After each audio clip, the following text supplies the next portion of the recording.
Anne was born in Germany in 1929. Hitler was the leader of the Nazis in Germany. When Anne was 13, she got a diary from her family. In her family were Otto, Edith, Margot, and Anne.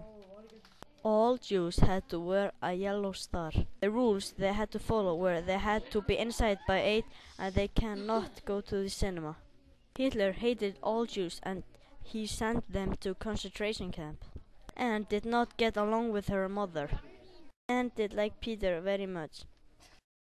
Jonas Kleiman, Mr. Kugler, Meep and Beep were the helpers and they came with food to the people in the secret annex. The Von Pels family was Herman, Peter and Augustine. They were hiding in the annex. The 4th of August the police came and arrested the people and they were sent to concentration camp and they all died except Otto.